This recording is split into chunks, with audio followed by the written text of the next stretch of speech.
danger. Greetings, travellers, and welcome to episode 119 of the Innsmouth Book Club podcast. As you can see, we've brought you directly to the library today because we're going to be delving into something of I guess you could call it something of a lost classic. It's definitely a classic. I'm one of your hosts, Tim Mendes. And I'm the other one, Rob Poyton. And it is about a guy who gets lost as well, isn't it? So, it is. Yeah, lost in the glens. And yeah, I have to say it wasn't a story I was at all familiar with, though I am familiar with the author. I was surprised to find out that he'd written so many weird tales. Oh, yeah. We're talking about John Buchan today and his story, No Man's Land. However, before we go a-roaming in the gloaming, there's a couple of... There's going to be some really terrible Scottish accents today. Indeed. We apologise in advance to any friends north of the border. But our main headline is ILF 26 has now been confirmed Saturday the 19th of September. Once again, we're at the wonderful King's House Centre. We're going to be putting early bird tickets out next month, and we'll be making other announcements about guests and events and things we've got going on and so on. So mark that date in your Innsmouth diaries. And I believe we have some music news, sir. Indeed, yes. My band, Groovy and Green, we are playing at the Prince Albert in Brighton on the 31st of January with a couple of other goth bands, and it's shaping up to be something of a messy evening. We've got an after party as well, so anybody who comes can party on into the wee hours afterwards. So yeah, it's going to be a good one. So if you're in the area, drop down. And I think it's great you're playing in a place called Prince Albert as well. But I know. We won't go into that. In Brighton. If you don't know what we mean, Google it, but make sure you don't do that at work. Yes. Turn Safe Search on. I wanted to give a shout out to, a few podcasts actually, but one in particular. I just discovered this podcast this week, and it's the Delaporte Media podcast. And I just listened to the first episode, which is about being a modern Lovecraftian, which was an excellent talk about what it means to be a Lovecraft fan these days, how we approach certain aspects of Lovecraft's character, shall we put it like that, and Lovecraftian work in general and how it's expanded. So very interesting podcast. And there's 3 or 4 other episodes up now.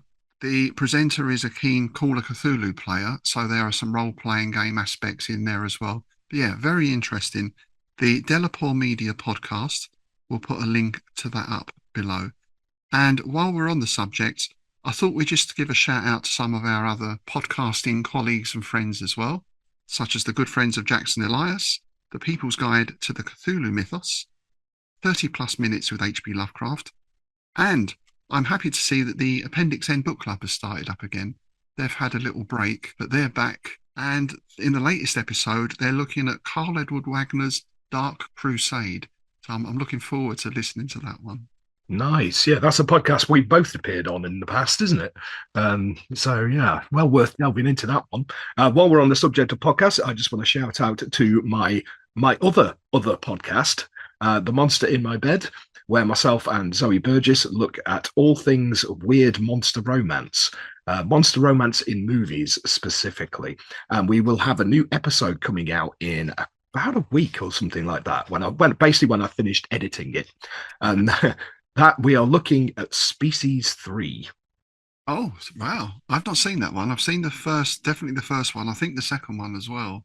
I didn't know there was a third. There's a fourth. Oh, well, I'm way behind. Well, because the first episode we ever did was Species, so we did Species 2 on the first anniversary, and it's the second anniversary this month, so we decided to look at Species 3. So we'll be looking at Species 4 next year. Excellent. And finally, I'm just in the throes of setting up a Mothership campaign. Mothership is a horror sci-fi game. If you called it Call of Cthulhu in space, that wouldn't quite be doing it justice. But it's very much a horror game. I'm setting up a campaign using my own setting. If that is something that piques your interest, I'm looking for players, because I thought for this, I'm actually going to be running it online. Never done that before, but I've been looking at things like Roll20 and other systems, virtual tabletop systems. Mm. I thought it might be interesting to try it online, because obviously then it's much easier to get people together. We're both musicians. We both know getting 5 musicians into a rehearsal room between 7 and 10 on a Wednesday is it's a feat, isn't it? So, It can be. It can be. It's something akin to herding cats, right? yeah. So I thought if it's online, then it makes it that much easier to organise. So if you are interested, do pop over to my Dragon's Teeth channel and take a look. I've got some videos going up there about it. While you're there, you might also want to check out my review of James Lovegrove's Conan book, the latest Titan Conan book, Cult of the Obsidian Moon, which I thoroughly enjoyed. Nice. And James, of course, is well known in Innsmouth for his Sherlock Holmes and Lovecraft novels. And he popped in last year, didn't he? We had a very good chat with him. Very much so. It's quite entertaining. I didn't realise that he lives pretty much down the road from me. So I keep expecting to bump into him at some point. Nice. Okay, let's get into today's story then. And the first question we had was Buchan or Buchan, wasn't it? Or I gather there's a third option as well. Indeed, there is, yes, because we had one of our lovely patrons, Jacob King, contacted us mentioning that Buchan is pronounced Buchan. The first syllable is like book. Now, while this is correct in this situation, the other correct pronunciation, because his French name is Buchan. Nice. C'est bon. Buchan. Buchan, yeah. Because I went down the rabbit hole and went and found a YouTube video of a guy explaining the pronunciations of John Buchan's name. Oh, wow. Right. Yeah. So that begs the question then, what's the origin of the name? Or if there are a couple of origins, perhaps? Because France and Scotland, that's the old alliance, right? The old alliance. Yeah, absolutely. He did have another even better name as well, or a title. The first Baron Tweedsmuir. I love that. Especially, we talk about chaps in tweed. Yeah, Baron Tweedsmuir. Love it. Absolutely love it. Well, to be honest, reading his life story, this is a chap, isn't it? This is really your Edwardian chap writ large. Reminded me a little bit of Dunsany in his background. John Buchan was born in 1875 in Perth, and he died in 1940. He began writing prose and poetry in his youth, and his first novel was published in 1895. So he was only 20 when his first novel was published. And is no doubt best known for the 39 Steps. Yeah. Which I can think I've seen at least 2 film adaptations for. There's the Hitchcock one. And was there one with Robert Powell in, I think, in the 80s or something? I think there was, yeah. That definitely rings a bell. I don't know whether I've seen it or not. But I've seen the Hitchcock, but I don't know if I've seen the other one. Yeah. But it definitely rings a bell. Great story. And actually thinking about it, just going back to the RPG element, you could easily set that up as a Call of Cthulhu sort of scenario, couldn't you? That it has a lot of those elements in. And that was then news to me that he had written a lot of weird and horror stories as well. But of course, we'll be getting onto that. So Buchan grew up in Glasgow. He went to Oxford. He became president of the Oxford Union. And in 1901, he was called to the bar. I always like that phrase. I quite enjoy getting called to the bar. I know, much like yourself, sir, but indeed. This is a different setup. Different kind of bar. Yeah. He then went to South Africa, where he was private secretary for the High Commissioner. And he continued his writing out there. In fact, some of his novels are set in South Africa, including Prester John. In 1903, he returned to the UK, still writing, still publishing. He married Susan Grosvenor. They had 4 children together. And in 1910, he went into politics and stood as a unionist candidate. So obviously, as a unionist, he was against Home Rule for Ireland. But some other of his opinions were quite progressive for the day. He supported free trade, women's suffrage, and national insurance. So an interesting mix of views, I think. when World War One started, he began a 24-volume history of the war. That fascinates me. This war has started, and his first thought is, I think I'll start writing this down and make a history of the war. Brilliant, isn't it? Like a chronicler almost, isn't it? You can just imagine him getting all the newspapers every morning and go, right, that bit needs to go in, that bit needs to go in. Yeah, I suppose it's a bit akin to Churchill, isn't it? Who wrote a really detailed history of the Second World War. In 1916, he was attached to the General HQ Intelligence Section and basically was put in charge of propaganda. Post-World War One, he returned to writing and was elected as an MP. So in 1935, that Hitchcock film was made, The 39 Steps, starring Robert Donat, not Donut, as I always want to call him. And this was when Buchan was made the Baron of Tweedsmuir. It's quite interesting why he got this title. Basically, it was because he was lined up as the Governor General of Canada, which is quite a big job, isn't it? That's quite a top job. And the King, George V, insisted that that job couldn't go to a commoner. He had to be a member of the nobility. So he was made the first Baron, obviously invented that for him, of Tweedsmuir. I don't know where Tweedsmuir is or anything about it, I have to say. And he died in February 1940 after having a stroke, and he fell and hit his head. And unfortunately, that proved to be his demise. Yeah, he was given a state funeral in Ottawa, but his ashes were returned to Elsfield village in Oxfordshire, where he had previously lived. He was very influential. Again, it's a strange 39 Steps everyone knows, but you wouldn't think of him. If name an influential writer from early 20th century, you probably wouldn't think of him. But indeed, he influenced Tolkien, Graham Greene, many other people. Yes, indeed. He wrote over 100 books in his time, including 30 novels, a number of collections, and a number of biographies as well. So very prolific writer. And his own influences, which, well, one at least will become very apparent in the story we're going to read. His own influences were Walter Scott, Robbie Louis Stevenson, Arthur Machen, yes, and especially Mr. Poe as well. He was a big fan of Edgar Allan. And in terms of the weird story, he wrote warning against pure horror and said that genuine art must rest on some mystery, intrigue, or some human passion of love or sacrifice. I think he, again, as we see in the story we've got coming up, very much drew on the landscape. And the horror tends to be psychological as much as anything else. Yeah, I mean, I don't know if Smith read this story, but the use of the landscape is almost like Smithian in the way he does it, isn't it? Because there's some great passages where he just describes in detail the sort of bleakness before the narrator. And the way he describes the landscape, like, the almost like teeth, the rocks and all this kind of stuff. It's very, very Smithian to me.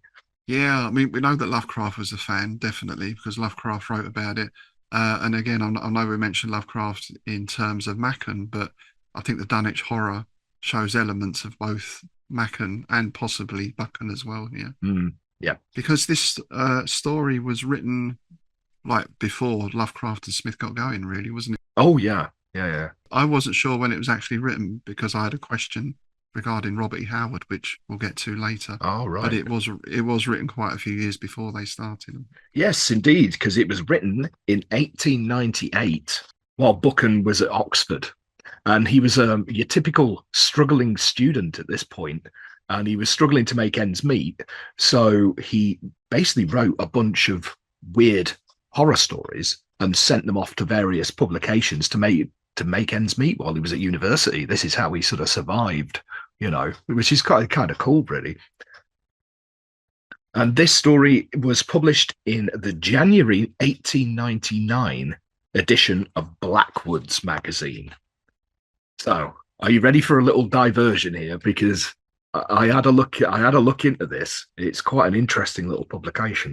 I am. Blackwood's magazine was a British magazine printed between 1817 and 1980. So it went for a pretty long time. It was founded by publisher William Blackwood and originally called the Edinburgh Monthly magazine, but quickly relaunched as Blackwood's Edinburgh magazine and was nicknamed Magga. Oh, yeah. I imagine they dropped that a few years ago. Yeah, that's a nickname that probably doesn't get used for the magazine anymore, right? Now, for most of its publication, it was affiliated with Tory politics and a controversial tone, which was described by scholars as brilliant, troubling, acerbic, bold, forceful, riotous, and, I love this, blackguardly. Blackguardly. No, there's a word that doesn't get used as much as it should. Yeah. Blackguardly. And it was apparently full of, in quotes, puffery and scurrilous critique. Well, perhaps they would have kept the MAGA name then. Blackwood's magazine has published a host of significant authors, including somebody you mentioned a moment ago, Edgar Allan Poe. Ah, really? Yeah, in 1838, it was the inspiration for the short story How to Write a Blackwood article by Poe. Ah, So there we go. interesting. It was actually the first British literary journal to publish work by an American author. So, yeah, it was quite ahead of its time in the way, but I've never heard of it. So I think I've seen the name pop up, but I've never looked into it in any sort of depth. Oh, yeah, considering it was still around into 1980 or whatever, it's yeah, never popped up on the radar at all. Maybe in more modern times they were printing different things, perhaps. I don't know. Yeah, well, it was only just before Buchan sent them this that they started printing weirds and horror because the readership was declining. So to goose the readership, they sort of diversified into the weird aspect. And that picks up on that thing we've been talking about recently as well, isn't it? Of this seemingly explosion in late Victorian Edwardian, the ghost story and the weird story and everything else. absolutely, yeah. Anyway, No Man's Land was later included in Buchan's 1902 collection entitled The Watcher by the Threshold. Now, come on, Mr. Lovecraft surely must have seen that. I know. I mean, that is the most Lovecraftian title, not by Lovecraft, I think. The Watcher by the Threshold.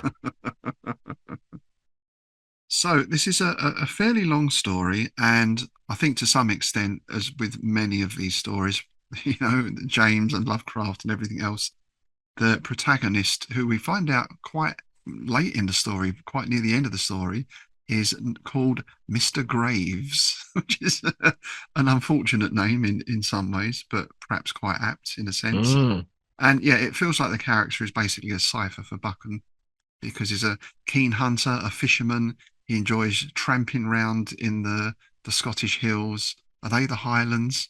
I guess that's the Highlands. And yeah, it is the Highlands. Yeah, yeah. I mean, to me, that maps perfectly onto Macken's Wales. Very similar setup. These large, misty peaks. There's another film name for you. Quite bereft of trees, quite bleak, quite bare. Oh God, you're talking about Misty Peaks being bare now. Oh, yes, it's getting worse. It's getting worse, isn't it? So yeah, I feel he had a strong connection to this landscape, and the opening chapter is called "The Shieling of Faraway." So Faraway is not a real place. I thought immediately far away seems to be a thing, but by all accounts, it's very much based on Galloway, and he's used that landscape as his backdrop. So I suppose Faraway, Galloway, in a sense, he's done the Lovecraftian thing here and created his own place to set his stories in. Yeah, yeah. Interestingly, I've used his locations in a couple of my stories. Oh, right. Yeah, because I tied it in with Machen. I've tried to sort of bridge it, because you'll see, dear listener, you will see there are a lot of parallels with Mr. Machen here. And the other reason I say it sounds like a cipher for Buchan himself is an undergraduate. Not only is an athlete, is a scholar as well. He's got an interest in Celtic history and Pictish history. Indeed. He's learned some Gaelic and Icelandic.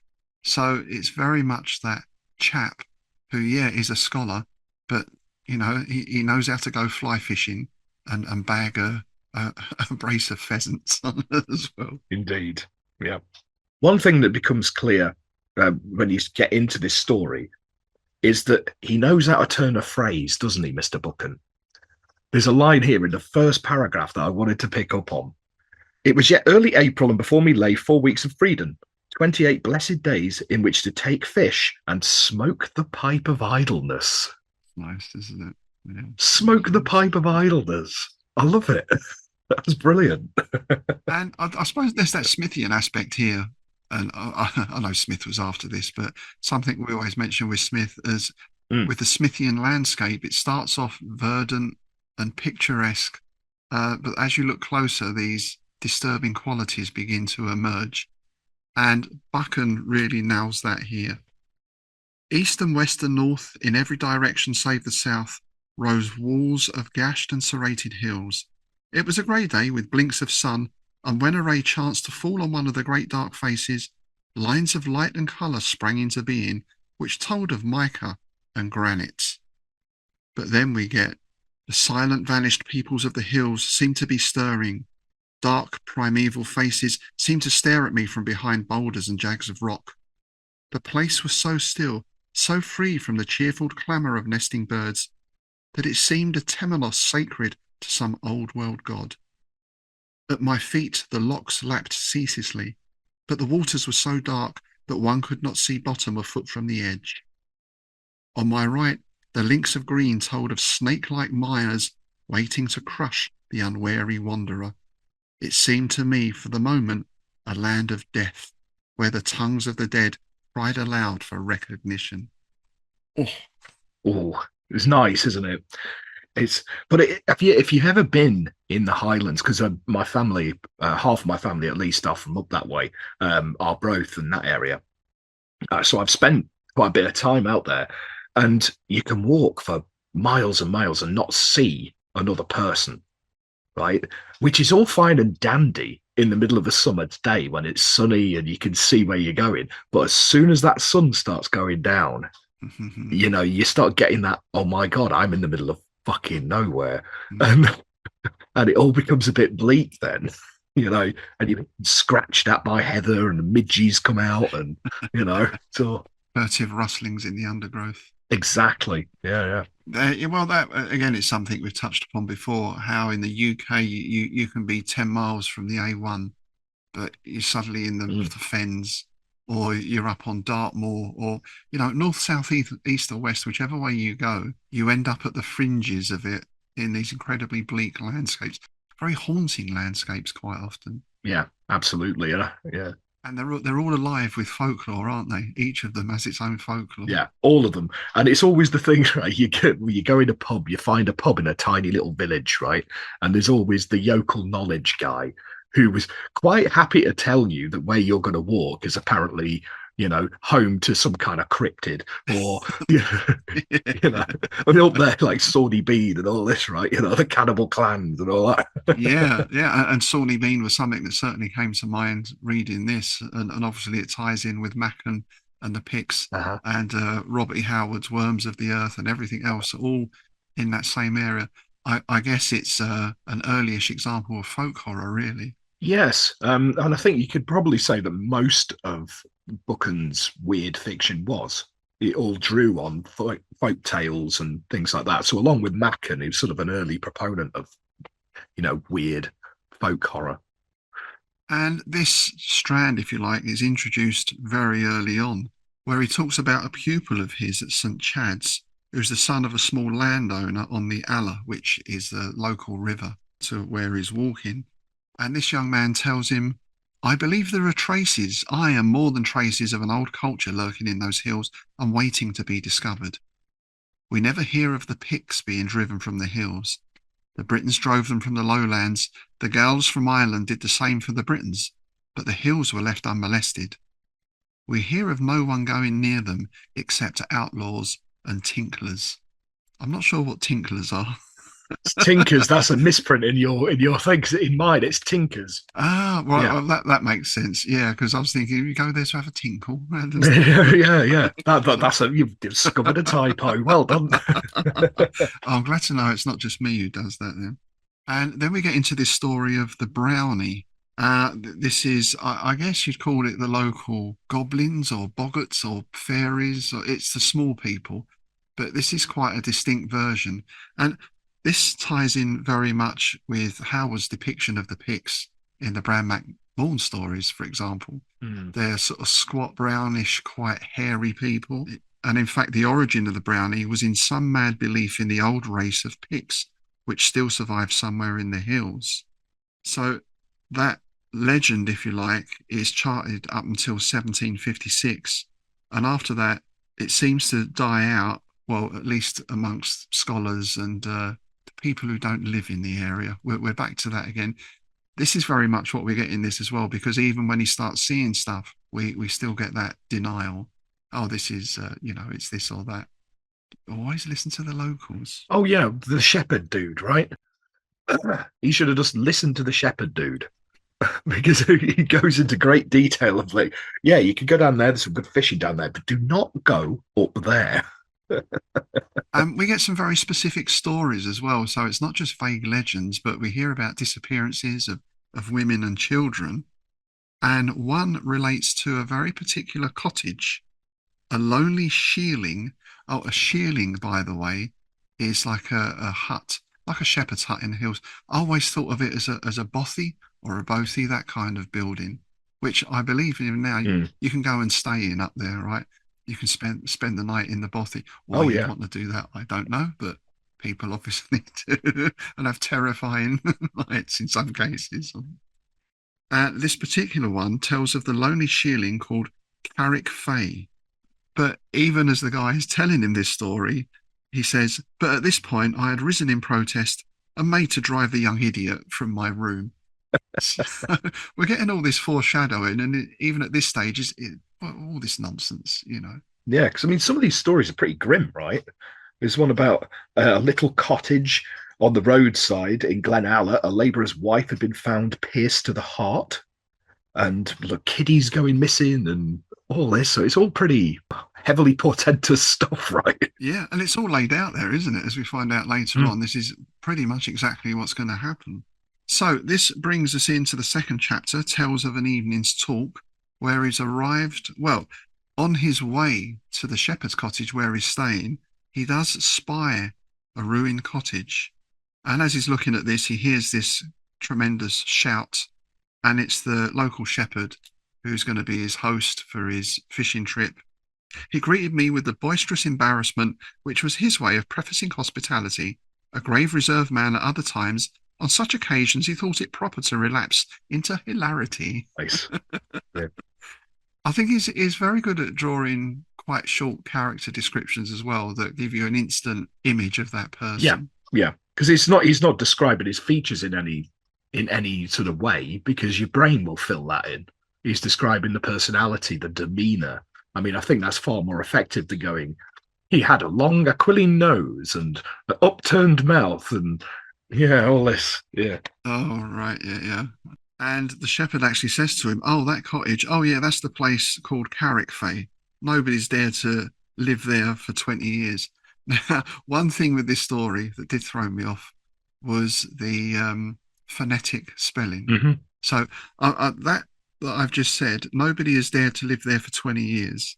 I will read it without an accent, but the way that it's written, just to give you an idea.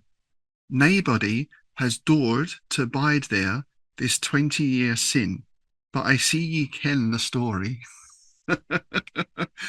I mean, I'm on the fence about this because I know M.R. James does it a little bit as well. Lovecraft as well. Yes, well, yeah. Well, I think maybe this is where he got it from, these writers. Yeah, probably. And I think you could dial it down a bit, is my thought, because there's some of it I thought, what do they mean here? You can piece out the meaning, but it takes a couple of reads. I mean, that's how I've always kind of done it when I've done this kind of stuff. I'll just like change yes to I, and a few words that just give the impression of the accent, because it can get. It's not too bad in this one, but there's stories by other authors. Like, I mean, Derleth has done it, right? When he's ate Lovecraft's backwoodsy, yokelly dialect that he uses for like Dunwich and stuff. and Yeah. yeah, Yeah. and when other people have done it, it gets a bit much sometimes. But yeah, Yeah. I mean, I think to Buchan's credit, he knows the place, he knows the people. So this is probably extremely accurate. oh yeah, yeah, You know, when you get it from other authors, maybe it's a little less accurate. And of course, my chip on my shoulder is when you see the Cockney folk. Yeah, I'm all right. You know, the Dick Van Dyke approach. But yeah. Oh God. so the shepherd lives with his elderly sister. Here's where we get the start of, or more foreboding, I suppose, really, in that the shepherd is talking about lambs and how a number of them have been found dead with a hole in the throat. So he's telling his sister about this. And because Mr. Graves is basically bound in the cottage for a while because the weather changes, we get snowstorms hit and everything else, he has to curtail his fishing activities. Then he gets to hear the full story from the shepherd, who blames the lamb's death on devils and gets his Bible out and starts reading his Bible and putting his hand on the Bible. And we get the classic yokel knowledge line, don't meddle with uncanny things. That's the warning to the curious, isn't it? Yeah, there's another little tidbit in this as well because apparently it's not happened for 3 years or something, and then all of a sudden it's happening again. It's like a cycle. And but he mentions, yeah, if it happens again, I'll go myself to the Scots or the Munero, or Munero, however you pronounce it. Yeah. And he's discovered a flint arrowhead as well that he's found while he's out on his walks, which he presents to Mr. Graves, who has some knowledge of history and everything else. And although it's a very old design, it doesn't look like an old artifact. It looks quite new. So it's ancient technology, but made in the modern era. And it looks like this could be what is responsible for the holes in the throats of the lambs. Yeah, obviously, Mr. Graves, being a scholarly chap, his first idea was archaeology, isn't it? Like this place should be a center for such relics, you know. And apparently, the name of the hill behind the house, its nearest translation is Place of the Little Men. Yes, there you go. I mean, you might as well put a signpost up, mightn't you? Yeah. Abandoned hope, you know, home of the little men. Here be dragons. Yeah. I mean, that ties into the whole folklore thing, and the origins of names are very interesting in England because we've got that mix of cultures and languages. You do get some very strange ones. Isn't there a hill? I think is it in Wales that's called Hill Hill Hill? Yes. Yeah. And Mr. Graves, being the scholar that he is, laughs it all off as superstition. I laughed pleasantly, for at last I had found out my hard-headed host in a piece of childishness. Why, I thought that you of all men would be free from superstition. What do you call superstition? He asked. A belief in old wives' tales, said I, a trust in the crude supernatural and the patently impossible. He looked at me beneath his shaggy brows. How do ye ken what is impossible? Mind you, sir, you're not in the town just now, but in the thick of the wild hills. So yeah, it's that thing. It's easy to be sceptical when you're sitting in the saloon bar of the Dog and Duck. When you're out on the foggy moors and you hear a distant howling, then maybe those old stories weren't so daft. Yeah. That brings us on to chapter 3, the Scarts of the Munero. Yeah. Munero. We'll go with Munero. I'm going with Munro. Yeah. So the weather has improved and he is back out fishing again and is heading for a tarn called the Lock of the Threshes, which is situated over the back of the Munero on another watershed. The shepherd gives him directions. Oh, your best road is over there and down there and turn left and da-da-da-da-da. And off he goes. It's a lovely morning. And again, we get some very nice description here. Little clouds drifted athwart the corries, and wisps of haze fluttered from the peaks. A great rosy flush lay over one side of the glen, which caught the edge of the sluggish bog pools and turned them to fire. So again, it all looks very nice at the moment, but that's going to change. And see, this is where we get that scholarly curiosity that inevitably comes to bite him on the arse, as it always does with these people. Because what does he ask before he tramps off?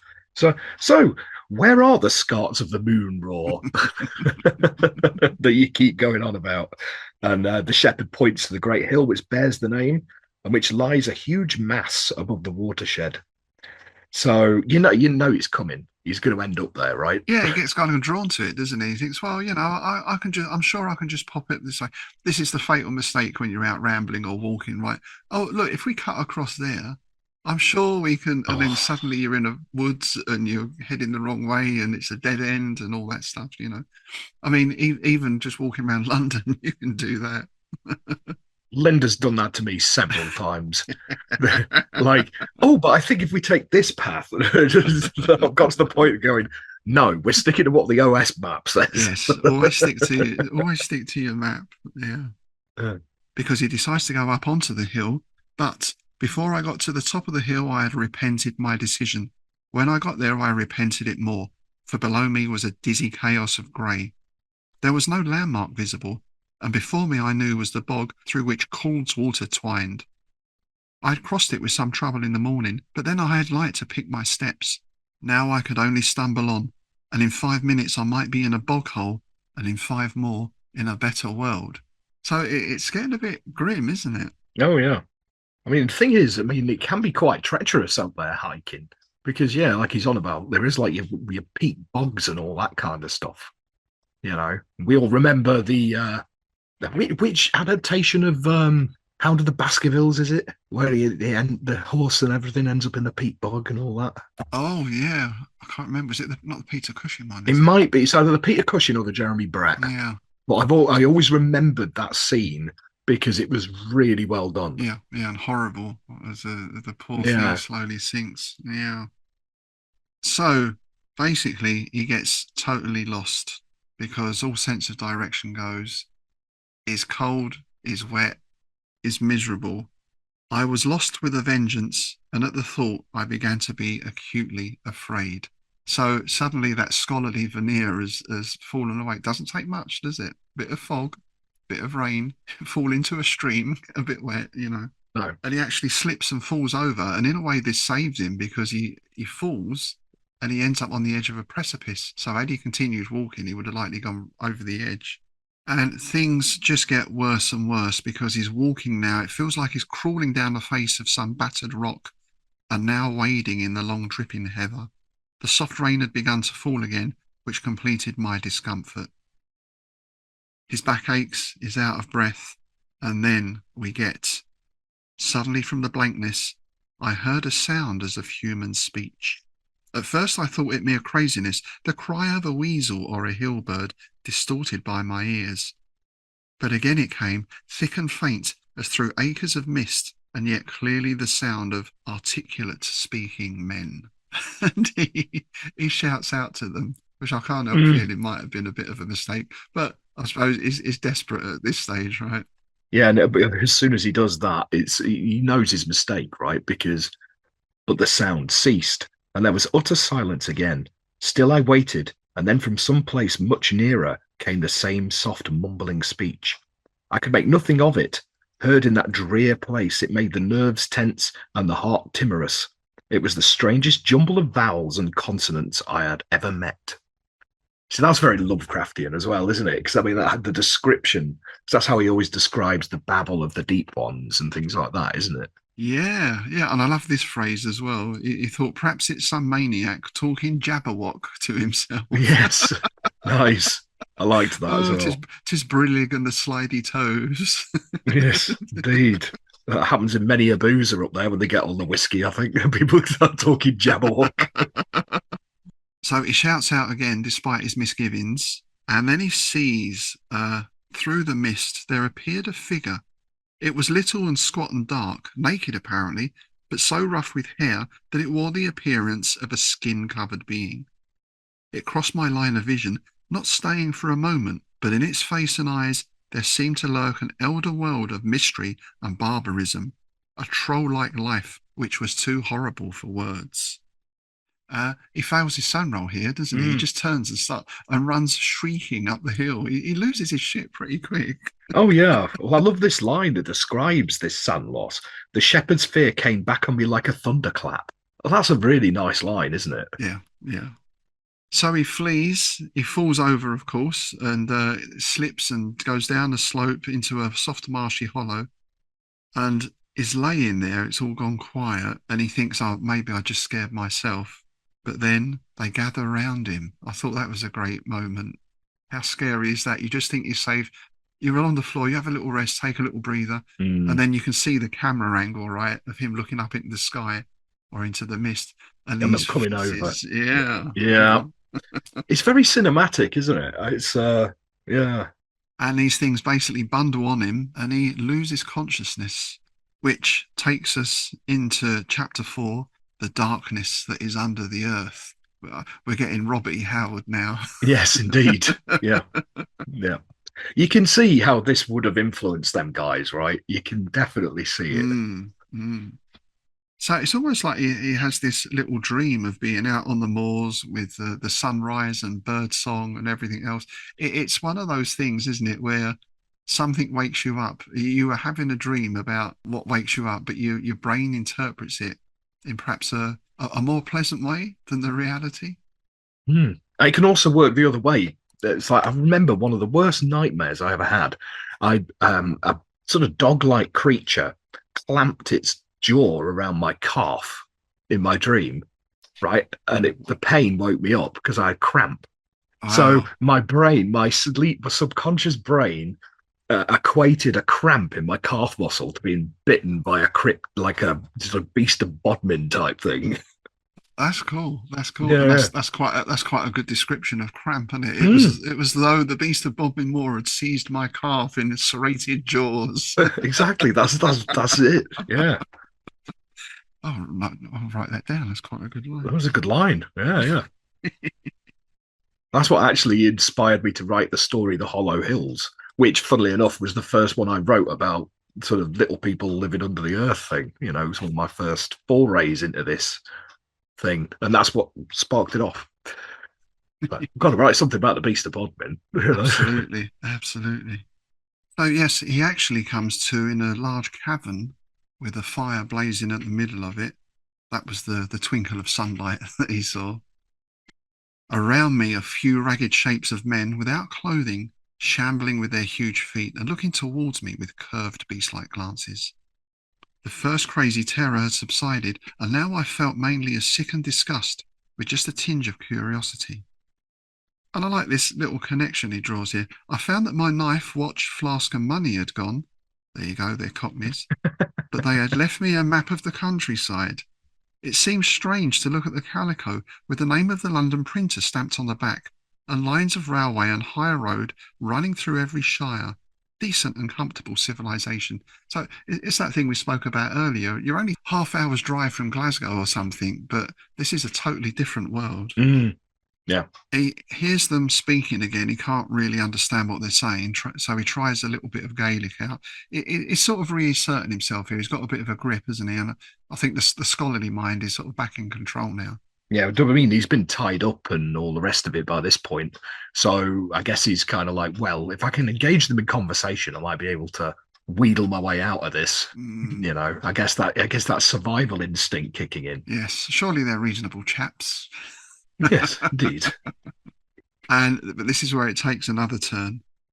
Then from the back there came an older being who seemed to have heard my words. He was like some foul grey badger, his red eyes sightless, and his hands trembling on the stump of bog oak. The others made way for him with such deference as they were capable of, and the thing squatted down by me and spoke. So this is their priest, shaman, king kind of character. I get the impression he's like a shaman or priest, really. Yeah. Well, I guess what you'd call it, like, if you look at the old sort of tribes and all that, the head man, you know, Mm, the head yeah. man of the village, the spiritual leader kind of thing. And he finds that he understands what this old dude is saying. Uh, it seems to be an impure dialect once used in Brittany. That's Brittany, the place, not Britney Spears. Mm. And this goes back to that sort of Celtic connection, I suppose, or sorry, did I get you? Fucking Did I hell. get you in that Yeah, one? you did. Yeah, yeah. Leave Brittany alone. Oh dear, dear, dear. Cunning linguist. Yes. Oh. So yeah, and we get the backstory to some extent. But this was interesting because he says here, for an hour, I enjoyed the highest of earthly pleasures. In that strange conversation, I heard, in fragments and suggestions, the history of the craziest survival the world has ever seen. I heard of the struggles with invaders, preserved as it were in a sort of shapeless poetry. He gets their history, basically, and they've been here for quite some time. But as always, this point in history takes a turn, doesn't it, at some point? And then the tale they told me grew more hideous. I heard of the circumstances of the life itself and their daily shifts for existence. It was a murderous chronicle, a history of lust and rapine, and unmentionable deeds in the darkness. One thing they had early recognized, that the race could not be maintained within itself, so that ghoulish carrying away of little girls from the lowlands began, which I had heard of but never credited. So yeah, it's we're back to the mingling, aren't we? Yes, grim, very grim. Really grim. Mm. Yeah. They bring in some food, and he makes the observation there. Clearly, my murder was not a thing of the immediate future because they're feeding him. So seems like a logical conclusion. It's logical, yeah, yeah. Yeah, because some of the other stuff they were talking about was about the bestial murders in the cottages, done for God knows what purpose. Sometimes the occupant had seen more than was safe. Sometimes the deed was mere exuberance of a lust of slaying. So yeah, Yes. we are getting into sort of Sawney Bean territory, aren't we here? Yeah, Yeah. yeah. Thankfully, the meat is not of the Sawney bean variety, but it Yeah. seems to be mutton. Perhaps the shepherds lost ewes, slightly smoked, and that's about it. And they give him a drink as well. I thought this was a bit curious. This section, they set a drink before me in a curious cup, which I seized on eagerly. The vessel was of gold, rudely formed, but of the pure metal, and a coarse design in circles ran around the middle.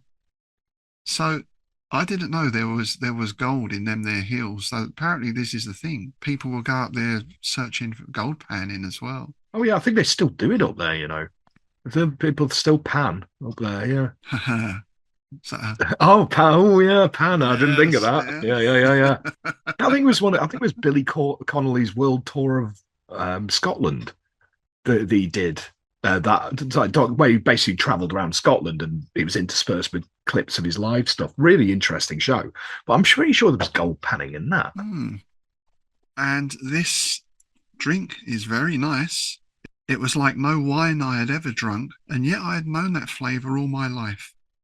There rose a faint fragrance of thyme and heather honey and the sweet things of the moorland. I had stumbled upon that lost delicacy of the north, the heather owl. Now, you know about the north. Is that Oh, it's a thing. Yeah, it's lovely stuff. Lovely stuff. It's Heather Ale. Yeah, yeah. Yeah. It's made a comeback in recent years. I say recent, but yeah, last couple of decades.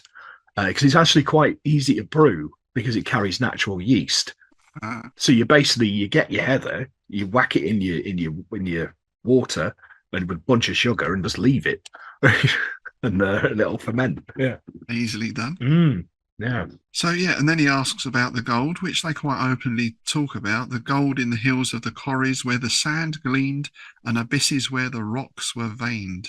And then, like a clap, came the awful thought that this too spelt death. There were secrets which this race aforetime had guarded with their lives. They told them generously to me because there was no fear of betrayal. I should go no more out from this place. So it is like scare meter is the needle is flickering backwards and forwards, isn't it? Oh, some food. Oh, right. Oh, they told me about gold. Oh shit, they're not going to let me go, are they? Mm. This is where he resolves to try and escape. One thing that he does notice was a wooden box in the corner, a modern wooden box. This was a nice touch. Mm. The sort that grocers use to pack provisions in. It had some address nailed on it, and he sort of wriggles over and has a look. A torn and weather-stained scrap of paper with the nails at the corner rusty with age, but something of the address might still be made out. Amid the stains my feverish eyes read, to Mr. M. Carrickfay by Allafoot Station, the ruined cottage. Yes, indeed. This is where he decides, right, that's it, I've got to get out of here. So he has a thought, it's the fire, right, let's have a go. So he essentially burns his bindings off, doesn't he? With a fair bit of effort, he manages to use the fire to break his bonds, suffers some burns on the wrists in the process. He at least now can get up. His legs are cramped. He takes a little while to get the feeling back in his legs, and then he's off. He like picks a passage and he's off. Yeah, but I like this because he sensibly decides to take his boots off so they won't hear his footfalls. I thought that was a really nice touch. Because, I mean, how often do you, like pretty much everything, right? Every story, every film, just go clumping off in the DMs before you know it, they're on them, right? Yeah, yeah. And he manages to find a way out. He gets out and he finds himself on sort of quite high up in the hills. Below, the unknown screes and cliffs which make the side of the moon roar are places only for foxes and the fowls of the air. And this was very descriptive as well, I thought. The first taste of liberty is an intoxication, and assuredly I was mad when I leaped down among the boulders. Down I went, slipping, praying, my child wrists aching and my stocking feet wet with blood. Soon I was in the jaws of the cleft, and a pale star rose before me. That's the nicest sight ever, isn't it? He's been trapped in the dark and he's out. And that's almost Tolkien-esque. A pale star rises before him, the symbol of hope. Indeed, yeah. I didn't pick up on that, but yeah, you're right. Do you say that Buchan was an influence on Tolkien? Yes, absolutely. So yeah, you wonder there where that was drawn from. Yeah, nice. Because Tolkien had his own people of the hills, Of right? course he did. Yeah. Yes, of course he did. So he sets off on his escape, and of course, in his mind, is thinking, is that the patter of feet behind me? And he decides the way to escape is across the water.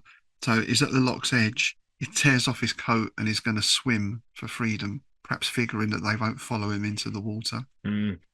Swimming in that black bog water, pursued by those nameless things, I seemed to be in a world of horror far removed from the kindly world of men. My strength seemed inexhaustible from my terror. Monsters at the bottom of the water seemed to bite at my feet, and the pain of my wrists made me believe that the loch was boiling hot and that I was in some hellish place of torment. However, he makes it across, and then, as if mirroring that star, he sees another light in the distance. It's the cottage, so he heads for that, and is very sure he hears the patter of tiny feet behind him now. And it's one of those scenes again, isn't it, where he rushes up to the door and bangs on the door. Following footsteps are getting louder, and they let him in just in time. Yeah. Chapter 5, The Troubles of a Conscience. Now, I thought this was interesting because I thought when I'm reading this on ebook, I thought, that's the end. He's seen these things, he escaped, he's learned his lesson. We're going to get the last chapter of, when I return to Oxford. Well, we get when I return to Oxford, but he doesn't have a good time of it, does he? No, he doesn't. Obviously, he has a big night, because he lapses into unconsciousness again. So he goes straight into a dream. But this time, he's dreaming of the cave. So when he wakes up, you can imagine him all sweaty and all the rest of it. And obviously, he's with the shepherd who's sitting there, arms folded. So he's sitting there, Told you. I told you. Bloody Southerners coming up here. And he's saying, "Look, you're lucky." And then he shows one of these arrowheads that was stuck in the door. They found it in the morning, so he was lucky not to get an arrow in his head. So yeah, he decides he obviously is going to go, and the shepherd says, I'll take you down to the station, but then this is where I live. I ain't going anywhere." Yeah, and he tries to plead with the elderly sister, doesn't he? And she's having none of it either. Just going, "No, I'll be fine with the windows boarded up." Yeah, I like this. "I'll bide," said she. "I'm no feared as long as I'm indoors and there's sticks on the windies." Yeah, there you go. On the windies. Brilliant. Yeah. Well, I showed, there are hardy people up there in the Highlands. You know what I mean? Aye. So we get quite a long, detailed journey to the station here, which was interesting as well. And it's like he's desperate not to be alone, isn't he? It's like he's clinging to the guy who's driving the horse and cart. Yeah. When he gets to the station, he's almost clinging to the porter. And luckily for him, because the porter at some point is going to go off and do something else, I found on the platform a stray bagman who was that evening going to London. If there is one class of men in the world which I heartily detest, it is this. But such was my state that I held him as a brother and besought his company. I wasn't sure what a bagman was, what that referred to, but it's basically a travelling salesman. Yes. Yeah. Yeah. It's a door-to-door encyclopedia guy, or rugs, or hoovers, or something, you know. Yeah. That's a phrase still used in Scotland for, yeah, the bagman came Ah, round. all Yeah. right. Yeah. I Yeah. mean, the bagman is something different in the East End, see. Yeah. You Yeah. know, Well, he's, you need a yeah. Peter man and a bagman and a getaway driver, you know. So, in no time at all, he's back in St. Chad's, in the world of lawn-like quadrangles, trees, the cawing of rooks, and the homely twitter of sparrows. Oak-panelled walls, the shelves of books, the pictures, the faint fragrance of tobacco. It's very much sort of M.R. James as well, isn't it, this? Oh, yeah. Very. Yeah. But he's a bit of a dithering mess now, isn't he? Because he's constantly looking over his shoulder, and obviously his interests are going to be skewed into this now, to the point where all of his colleagues think he's gone batshit insane, to think in lack of a better term. Yeah. Well, he starts chucking out all his books there, anything to do with folklore and the North, novels, poems, treatises, even his prints and watercolour sketches he tears apart. So yeah, they all think he's going a bit loopy. And here's a line. Here's a line for a southerner. I hated, or thought that I hated, all things northern with the virulence of utter fear. Nice. You don't want to go north of Watford. No, exactly. There be monsters.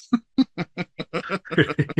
it's like when you're on the motorway and all of a sudden it pops up on the big sign overhead, the North. You almost expect like a dun, dun, dun, don't you? So he throws himself into what he calls frivolous activities. He gets back into his cricket, and he becomes like almost a bit manic, it sounds, doesn't it? Yeah.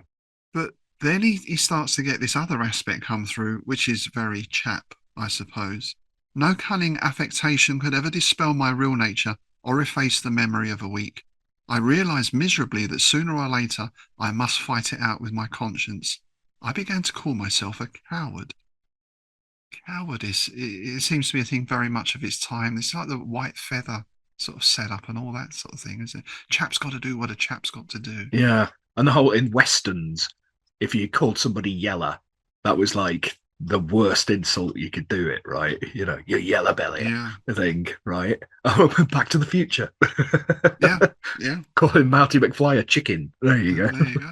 And he has a bit of a run-in with a friend in the British Museum who has some new theory about primitive habitations, which seems absurd to him. And you can imagine him saying, "No, I've seen this. Look, this is what I've seen." And the guy's going, "Yeah, yeah, all right, calm down, Nigel. All right, you know." Well, it's that moment that happens in a lot of these things. Happens in a lot of Hammer films and things. Like the guy, the rationalist, starts off poo-pooing at the yokel knowledge kind of thing, but then at some point there's a flip, and he becomes the one imparting this yokel knowledge, and everybody around him just thinks he's a nutcase. You know, it's like I've seen things. You know? So anyway, one night he has that 3 o'clock in the morning voice in the head that we all get at times, and decides, no, I'm going to go back. So he's out, he escapes. He's got no reason to go back other than this inner voice, but he's going to go back. Which takes us into chapter 6, Summer on the Moors. And yeah, he's back up, and he he kind of makes his will, doesn't he, and all this sort of stuff before he goes. And he also goes to a gunmaker's in Regent Street, where else, and bought an ordinary 6-chambered revolver, feeling much as a man must feel who proposed to cross the Atlantic in a skiff and purchased a small life belt as a precaution. Oh dear. This time he stops off in the nearby town, and he is gonna, I was gonna say, he's gonna hire an escort. Why? This is getting worse. You know what I mean? He wants to have a chap or two along with him, a burly chap or two. You are making it worse. Yeah. I demanded company, not for protection, for what could 2 men do against such brutish strength, but to keep my mind from its own thoughts. The guy is asking, the landlord is like, what are you on about? We've got another mad southerner coming. Well, the fact that the guys have sort of said, "Well, you're not going fishing; it's the wrong time of year." So he makes up some bullshit about being a botanist, doesn't he? Looking for rare ferns. So eventually he manages to find an ostler who will accompany him to the cottage. And this ostler knows the shepherd because he's seen him in town. He comes into town once every whatever it is. And he said, oh yeah, he's sort of blathering on about Bogles in the Monroe, the Bogles killing his sheep. That brings them to the cottage where the man leaves him because he doesn't want to go down into the cottage. And I don't really know what function this ostler served other than to get that little bit of exposition in, perhaps. I think, yeah, he's purely an expositionary tool at that point. He's just so yeah, they could learn that he'd been talking in the local pubs about his sort of ordeal kind of thing. So down into the cottage where he finds, to his dismay, the place was utterly empty. Unmade beds, unwashed dishes, a hearth strewn with the ashes of peat, and dust thick on everything proclaimed the absence of inmates. At that moment, he hears the sound of dogs, and there's the shepherd strolling back. And the shepherd is still there, but his sister has gone. And basically, ever since, he's been out looking for her every day. He's been to the Scarts and up and down the Scarts, but no sign. So he went down to Alamure and drank himself blind, and he spent his time wandering the hills, seeking for what I can find. And I suppose Graves quite naturally says, well, when you got the locals involved, the police or whatever, he says, well, an army of soldiers couldn't find these creatures. And if they did, what would they be able to do to them? And besides, back in town, they all thought I was daft anyway, which we've already been told about. So he basically says, well, I'm going to go up to where their cave is. He draws the guy a little map, says, take this down to the town, give it to the landlord at the inn with a letter. And basically he's going to raise a mob and bring them all out to the place on this map, and everything will be fine. If they get there in time, yeah. Yeah. The shepherd now, he's like, you know that they are watching for you, right? They've been watching for you ever since you left. They let me pass. They don't see me as any threat or whatever. But yeah, they're looking for you. As soon as you step out of there, they're going to get you. To which he says, well, I'll get there quicker then, won't I? Quite chilling. Yeah, exactly. Yeah. It's that fatalism that often creeps in with these kind of chaps, isn't it? Yes. Well, like you said it best a minute ago. Chap's got to do what a chap's got to do. Yes, whatever the outcome, So into chapter 7 then, in tuas manus domine, which means into your hands, O Lord. So, he's resigned himself now to whatever's going to happen. Yeah. It's out of his hands. It's in God's hands. And off he goes. Yeah, he doesn't get far, does he? No. 20 yards and they're watching him. Yeah, he's basically coshed, isn't he? Yeah. Well, he has a little turn, isn't it? He's almost think at one point, oh, sod this, I'm actually going to turn back. But then something grabs his neck, which I thought was nice. Gripped as if in a vice. Mm. Yeah, that's it. Yep, and he's back in the cave, back in the dusky twilight of the cave. I seem to be lying in the same place with the same dull glare of firelight far off and the same close, stupefying smell. One of the creatures was standing silently at my side, and the old badger returns. The old badger, I love it. He put a claw on my shoulder, a horrible corrugated skeleton thing, hairy to the fingertips and nailless. He grinned too with toothless gums, and his hideous old voice was like a file on sandstone. Actually, I thought of one thing that reminded me of, but something else has just come to mind. Oh, the journal, the M.R. James, the thing puts the shoulder on the hand. Oh, yeah. In the church. Yeah. Canon Albrick's scrapbook. Yes, it reminded me of that scene from Canon Albrick's scrapbook where is it a spider? No, it's a... No, is it a pen wiper? No, that's it. No, it's a pen wiper. Yeah. The other feeling I started getting here was Deathline. Mind the gap. Oh, yeah. Yes, it's your chuds, isn't it? Cannibalistic human underground dwellers. Indeed, yes. Well, that's pretty much what's hinted at here, isn't it? Because it turns out that they need to have a sacrifice every now and then. And it has to be a local woman, and the person that commits the sacrifice, who does the deed, has to be an outsider. So he's been chosen to wield the blade, so to speak. And obviously, the sister is the chosen sacrifice. So yeah, it's almost like all this wheels have been set in motion. When the sheep started getting taken again, it was almost like a lure to bring outsiders' eyes to them. You know. Yeah, yeah, it's a double horror, isn't it? Because you might think, oh, Yeah. we're both going to be sacrificed, but no, she's the sacrifice. You're the sacrifice. What's going to happen to him after that is, Well, I imagine nom noms. yeah, there's a pot bubbling. Yeah, exactly, under the exactly. fire. Right. Yeah. And we get this huge storm outside. Now, I did think when I first read this, because he says it must be the storm without, like a pack of artillery rattling among the crags. A storm of storms, surely, for the place echoed and hummed, and to my unquiet eye, the very rock of the roof seemed to shake. I wondered if here the shepherd had got down to the town and somehow roused the local police, army, whatever, and there was an attack going on and he was going to be saved. But that's not really the case. No, no, no, no. I thought that as well when I first read it. Like, yeah, but no. So we get the final scene, in effect, of this cavern full of smoke and glow, a murky orange glow as if from some strange flame of roots. There were the squat moving figures running in wild antics round the fire. I crouched in the entrance, terrified and yet curious, till I saw something beyond the blaze which held me dumb. Apart from the others, and tied to some stake in the wall, was a woman's figure, and the face was the face of the shepherd's sister. And they lead him up beside her to a place where there was a rude flat stone, hollowed in the centre, and on it a rusty iron knife, which seemed once to have formed part of a scythe blade. That's quite sort of druidy, isn't it? Yes, I think of the sickle. yes, very much so. They put the knife in his hands and dragged the poor woman to the altar and bade him to begin. What does he do?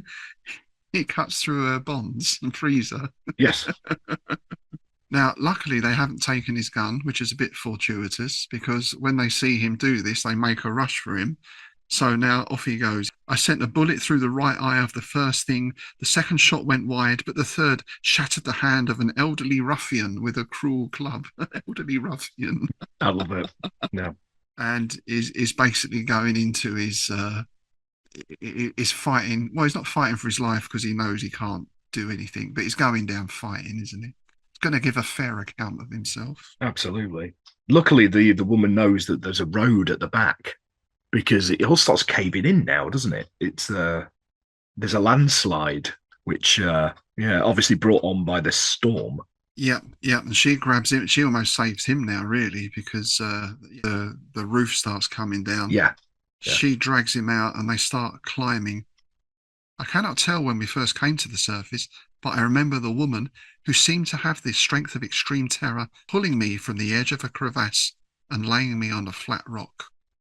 So they're out into the open again, and they can see from here, it looks like the sort of shoulder of the hill has just crumbled away. So yeah, a huge landslide. I've got an impression of here like an ant's nest. You kick off the side of an ant's nest, it all crumbles away, and you get that horrible mass. And often when they start carrying the eggs, it's quite disquieting seeing that. Maybe we'll just cover that back up again. Yeah, that is your worms of the earth, right? Kind of thing. Oh yeah, yeah. And of course, in best cinematic tradition again, they think they're free, they're off, but there's one of these things has escaped and jumped. It's the classic jump scare, right? Yeah, yeah. It is, isn't it? Yeah. Oh, thank God we're out of. Oh. Then we were tugging in a death throw, the hideous smell of the thing in my face, its red eyes burning into mine, and its hoarse voice muttering. And I thought this was strange because it seems to be quite an even fight. He starts to get the better of it, and the thing just sort of lets go of him and jumps off the cliff in effect. Yeah, Like hurls itself to its own death. I'm not sure why that is. yeah. As if in despair, maybe it realised that all its fellows had been crushed to death, and he was the last, or something along them lines. because we had a scene of one of them being crushed by rock, didn't we? So you can assume that the rest of them are either entombed or Or they're squished. Yeah. squish. Maybe Yeah, there's some sort of psychic link between them and that kind of thing, that sort of maybe. stuff. Yeah. Yeah. So finally, we get chapter 8, Note in Conclusion by the editor. At this point, the narrative of my unfortunate friend, Mr. Graves of St. Chad's, breaks off abruptly. He wrote it shortly before his death and was prevented from completing it by the shock of apoplexy which carried him off. In accordance with the instructions in his will, I have prepared it for publication and now, in much fear and hesitation, give it to the world. So, this was all written by a dead man, in effect. Indeed. It It's that classic weird fiction trope, isn't it? But I thought this is actually quite a deft way of handling it. It's definitely a better way they have handling it than, oh my God, they're clawing at the door. Oh, their fingers. Yeah. Yeah, we get it all wrapped up quite nicely and quite neatly.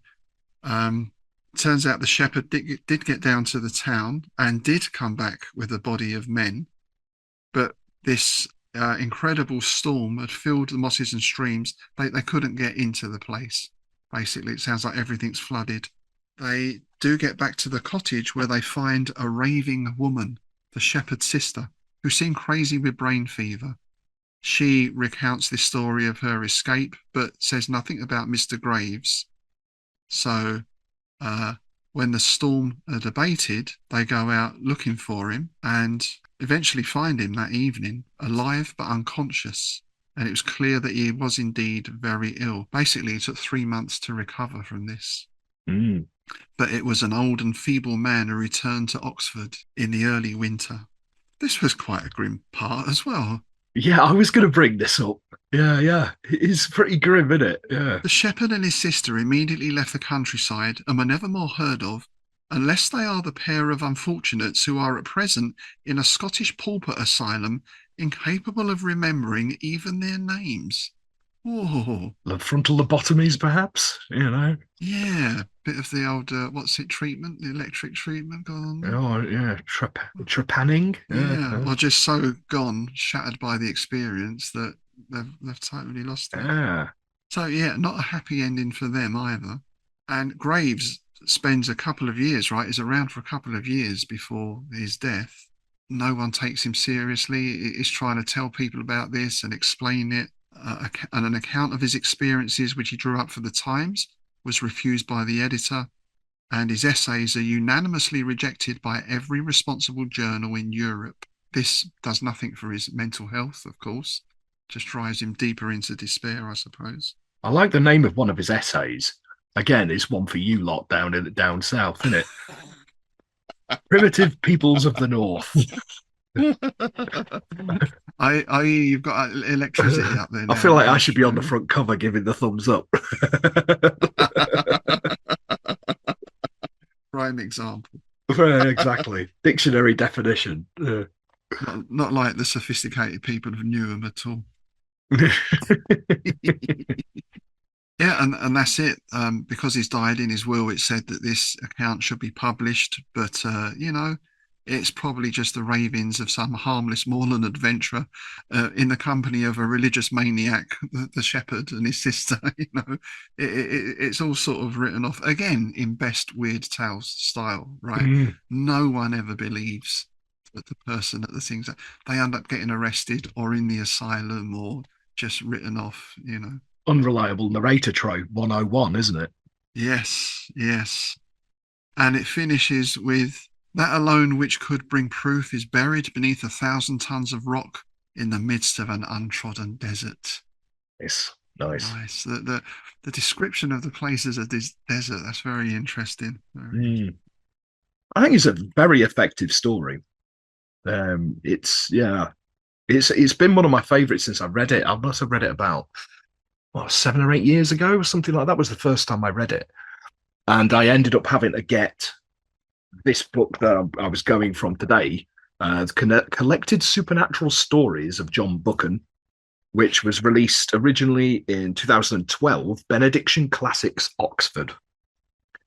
Yeah, some great stuff in it, because it contains obviously this and The Watcher by the Threshold, The Grove of Ashtaroth. That's a good name, isn't it? Yeah, The Keeper of Cademure. Some great stuff in it. It's well worth picking up. And because that's the thing, I think a lot of people, quite obviously why, you think of John Buchan, you think of 39 Steps. Yeah. You think of him as espionage, thriller, yada, yada, yada. You don't instantly think weird fiction. But yeah, there's some really good stuff in here. Yeah, I should be searching that one out and certainly looking for more stories. Yeah, and I suppose in a way we shouldn't be surprised because Scotland has a huge history of folklore and ghost stories. Well, we mentioned Walter Scott and Robbie Louis Stevenson and everything else. Oh yeah, and then you get into things like kelpies and all that kind of stuff. You know, there's such a rich theme of it. Yeah. And I'm not Swordy Bean, which may or may not have been real. You know, we don't really know. That's the thing on that. You know, Obviously we can see the Macon influence there, and we've mentioned Robert E. Howard a couple of times and Worms of the Earth. I did wonder because there's a story that Howard wrote in 1932 called People of the Dark. oh yeah, It's one of his stories. There's a character called James Allison who actually James Lovegrove references in that new Conan novel. It's quite a nice little sort of connection there. The character James Allison remembers his past lives and he recounts these stories. I think it's the Garden of Fear, Marches of Valhalla, yeah. and I can't remember the name of the other one, where I was Hunwolf the Barbarian and da da da da da. Well, there was one that sparked my memory of called People of the Dark, where it's actually a character called John O'Brien who goes to Dagon's cave, falls down the steps, wakes up. I am Conan the Reaver, and I'm here because I know it. Yeah, very neat story, and it did remind me very much of this. We're going through the caves, we get the caught by the worms or the serpent people, whatever you want to call them. Manage to escape out onto a ledge. There's a big fight and all the rest. So I did wonder if Howard had read this. However, it seems there's no proof that he did.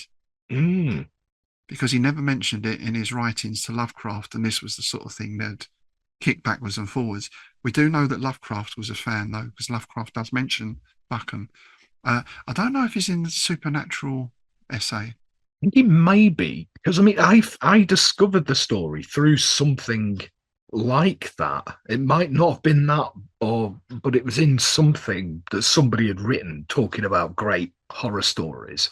Right. And I can't remember whether it was that or not. I didn't mean to look it up, but you know, time marches on and I just forgot. You know? Yeah, I'll have a look. So I've got a copy of that in my collection here, so I will look in that. And I don't know if Smith read Buchan as well. Perhaps we'll have a look in Dawnwood Spire, Lonely Hill, the Smith Lovecraft letters to see if there's a mention. To be honest, they don't really talk about their influences so much, do they? Whereas Lovecraft and Howard were very much, oh, have you read this? Have you read that? You get them more of that with the Derleth letters to Smith. Right. Because they did recommend things to each other a lot.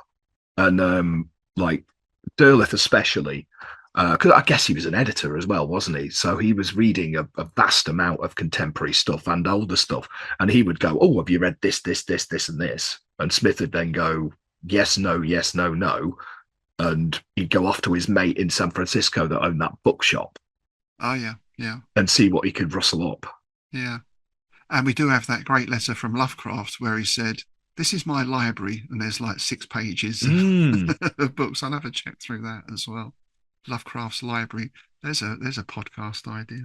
Oh yeah. Well, we mentioned that at the time when you discovered that, didn't you? That could be a really good one. You go through it and yeah, because it's sort of they're all in there, aren't they? Like the yellow wallpaper and the white people and all that stuff's in there. Yeah. So there we go, No Man's Land. That's a nice new discovery for me. Don't suppose he was ever printed in Weird Tales. Was he being a bit earlier than that? Though they did reprint old stories, I think. They did, much to the annoyance of some of the readers, because there was often in the Erie, there was often people complaining because they serialized like Frankenstein and things like that. Yes, and they did do reprints. I'm pretty sure they reprinted Macon. I'd have to double check that, but I'm pretty sure they did. But I don't think they ever reprinted Buchan. I don't think so. Yeah. I mean, I'd put this in the same sort of bracket as Eleanor Scott's Randall's Round, like tremendously influential folk horror, like really, really good stuff that a lot of the wider readership just never got to hear about. So it's nice in a way that I can sort of say, "Hey, Rob, have you read this?" It's like, no. Well, that's the great thing about doing this, or one of the great things is this discovery. Oh, have you read that? No. Have you seen that? Oh, no. So it's Yeah, exactly. Yeah. and of course, people do send us ideas in as well, which we do welcome. Yeah, because this is always one of them stories that I've like I said, since I discovered it, it's always been in the back of my head, and I have used it as influence in some of my own work. But whenever I mention it to anybody, they sort of go, "I've never heard of that. What, the guy who wrote the 39 Steps? Really?" It's like, yeah, it's proper Maccan-esque stuff, and it's like, yeah. So there we go. Do let us know what you think, dear listener. Have you read any other Buchan, or is this as new to you as it is to me? Have you ever been to Galway? Have you been to that part of the world? Be interested to hear how the reality shapes up against the descriptions. It does sound to me like this is a guy who knows the place. Oh yeah, yeah. It gives that impression, much like Lovecraft when he's writing about Providence, or, well, it might be a real place, but he gives it a different name as well if he's talking about Dunwich or those places. Yeah. This is essentially what Buchan's done here, isn't it? Because this is all real places, but just given a name. Yes. And speaking of people getting in touch, we have a few missives in the mailbag. And we're going to start with the Innsmouth forum, where Tobias has posted, "I was just reflecting on our own personal White Whale releases, books or other, that we'd love to have, but for one reason or other don't. One of mine is the Necronomicon press release, the H.P. Lovecraft Cat Book, edited by S.T. Joshi. It collects his stories about cats, as well as poems and such, and is nicely illustrated throughout. I felt I couldn't afford it when it was out, and now it's hard to find a decent copy anywhere. A white whale I just managed to catch is the Nightbreed Chronicles from Titan Books. It's a companion piece to the film, just like the Hellraiser Chronicles was a companion to that film. Lots of artwork and screenshots from the film, character breakdowns and the like. For some idiotic reason, I decided back in the day that it wasn't important to get, even though I'd gotten and loved the Hellraiser book. Following that, it was impossible to find for a long time, and when it did start to show up used, the price was out of this world. It's been coming down recently though, and I just ordered a copy the other day. Let us know of your white whales." So there you go. There's an excellent question. Thanks, Tobias. That is a great question. Yeah. White whale, sir. What's the one that got away for you? Oh God, the bloody novelization of The Thing. That has been driving me mad for years and years, because I saw it in a secondhand bookshop. I think it probably only had like one release, right? Like one run back when the film was released. And I saw it in a secondhand bookshop or a charity shop or something or other a long time ago.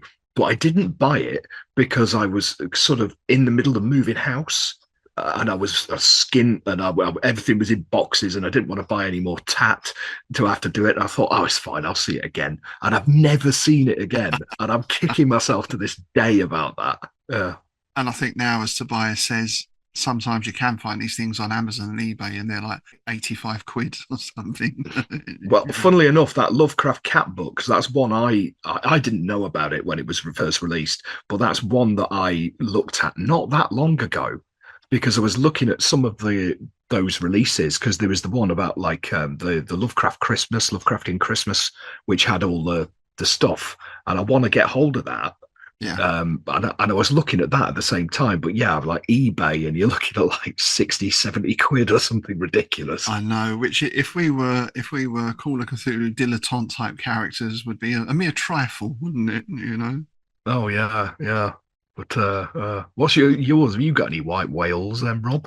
Yeah, I've responded to Tobias on the forum there. Now, I have a very vivid memory of being in a secondhand bookshop on the Charing Cross Road in probably mid-80s, and there was a red, more like a pamphlet type book, maybe it was Necronomicon Press, and it was Lovecraft's journal entries over his last days, weeks, where he meticulously detailed, I won't go into the details, but basically he journaled the progress of his terminal illness. Yes.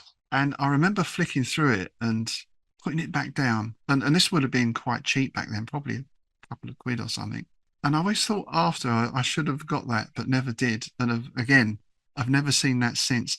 I don't know if I want to read it. Well, flicking through the pages made me feel quite depressed, to be honest. It's a very sad thing. That's one of those that's really hard to find any information about it. I know people who don't think that actually exists. Mm. I've spoke to people who are just like say, nah, that was never a thing. But I'm sure it was. I'm sure I saw it, and you've seen a copy of it. But it's really hard to actually find anything about it. Yeah, I wonder if it was withdrawn or they took it out, never reprinted it because of people were upset by it or something. Maybe, I mean, some of these chat books and things just they are just limited runs. I mean, I've got a couple now that I've managed to find of these like chat books, and they're sort of numbered, and there's like 50 of them or something, or even less than that. This was guys almost running them off a photocopier kind of thing, wasn't it? I mean, yeah, exactly. They weren't paperbacks, they weren't hardbacks, they're almost like fanzines, much like the sort of Crypt of Cthulhu or that kind of thing. Yeah. They kind of look like almost like school exercise books. It's that kind of cover, isn't it? The one colour, like a green cover with black writing and a little border, and a little number in the corner, scrawled with a fucking fountain pen or something. Number 6 of 17. Yeah, so that is mine. I'm not sure if I want it or not, but that is something that I've always looked for since. Maybe just to convince myself it wasn't some weird hallucination I was having in the middle of Charing Cross, but very vivid memory, very vivid. Mm. We'd be interested to hear what yours is, your white whales, dear listener. What got away? Mm. Perhaps we should start a little thing up there in exchange. Oh, I've got that. Well, like a swap shop, a Cthulhu swap shop. I'll get you a Noel Edmonds sweater. Oh dear. Or a sweaty Noel Edmonds. Oh dear. That for non-UK listeners is referencing the Saturday morning swap shop. Yes, there's a sound loss. Yeah, I'll swap my Cathat Aquadingen if you've got a Divermis Mysterious. There you go. There you go. There you go. Next up, Heather Miller writes on YouTube, I'm very much looking forward to your Poe episodes. I hope you do multiple stories. Poe's work falls into some subgenres. Like his Tales of Ratiocination, arguably his most important contribution is his shift of the genre from externalized Gothic-style horror to internalized psychological horror. It's similar to what Fritz Leiber said about Lovecraft, a literary Copernicus. He has many other contributions to be lauded, of course, plenty to be discussed. Absolutely. And I was reminded the other day, a book I've got is a hardback, because I like reading true crime, especially that stuff about like historical crimes like Jack the Ripper and things like that. But I've got this one, and it's Edgar Allan Poe and the case of Mary Brown. But it was the inspiration for one of his stories was a real murder, an unsolved murder. And it's really good. It's a quite well-researched book. It's well worth checking out. But I was reminded about that the other day, and I need to go and dig it out because it's currently at the bottom of a giant stack of books in my bedroom. These ones that start off as one column and end up being like 8 columns, all sort of. It always looks like a miniature Mount Everest in the corner of my room. I know. Yeah. And finally, we go back a little while to IBC number 40, which was an episode we did on August Derleth. This is a comment on YouTube from JBL. If one reads the correspondence between Ramsey Campbell and August Derleth, published as Letters to Arkham, the infamous posthumous collaborations are brought into clearer detail. This is a bit of bone of contention, is it, in some quarters where it's August Derleth and H.P. Lovecraft, right, in The Watcher Out of Time or whatever it is. Yes, yeah. It's pretty obvious that Weird Tales editor Dorothy McIlwraith was quite aware that Derleth was simply writing these stories, not completing them, and Derleth was aware that she was aware of that. And yet they both continued to play this game because Lovecraft's name on the story sold issues of Weird Tales, as well as keeping Lovecraft's name and his creatures and his other creations fresh in the reader's mind. Derleth prided himself on his ability to imitate Lovecraft, unable to see that all he was doing was imitating the most trivial aspects of Lovecraft's writing. He was quite unable to get to the core of what Lovecraft had been trying to do, and that only makes sense since he wasn't Lovecraft. Hence, as you've pointed out, his mythos tales reflect his own belief in clear-cut good and evil, struggling against each other on a cosmic scale. And again, as you touch on, when you play the Call of Cthulhu RPG, you're playing Derleth. There is little in Lovecraft that would lend itself to role-playing. Interesting. Thank you, JBL, for that comment. Nice. It is. I can see the point there, because in an RPG, you need statistics. Oh, yeah. This thing needs to be quantifiable and everything else. So you can look to Derleth for that. So I entirely get that. I think if you are talking about role-playing in general, there is scope to play in other ways and other styles. And I know one of the Cthulhu RPGs, I can't remember the name of it, none of the creatures are statted, because basically if you meet one, you're dead. Yeah. You're gibbering, or you're dead. You're dead or insane. Or you're both. Or you're both. dead, and you're still gibbering. You're insane and then you're dead. Oh, yeah. So yeah, but interesting, very interesting. I know Derleth is one of those subjects. I think our view generally is we recognise the good he did in keeping the Lovecraft brand alive, if we can put it that way. Oh yeah, and his curation and all the rest of it. But I actually also really, really like his original works. His stories, like the ones that when he's not doing that, when he's not, and I've often said that even those, if you cut out the shopping lists, because they're always the bits where I roll my eyes, but there's some really good stuff in there. I think because a lot of people have a strong thought on whether it was sort of exploitatory or whatever, they sort of overlook the fact that Derleth actually did some really good stuff. Yeah, I think he's a better writer when he's not doing Lovecraft, when he's doing Derleth. Then he's a much better writer there. So thank you for those. Please do keep your messages coming in. Any thoughts, opinions, Scottish accents, pronunciations, do send them in on Patreon, YouTube, or of course the Innsmouth forum, which I'm pleased to say is picking up nicely now. We had a few new people join just this last week, and we've got some interesting discussions going on there. You may faintly hear the hounds of Tindalos in the background. I think that's probably a sign that we should leave. Yeah, Mr. Sargent's just arriving out there in the bus. Yeah, don't go in the corners. Don't go in the corners. Let's get out.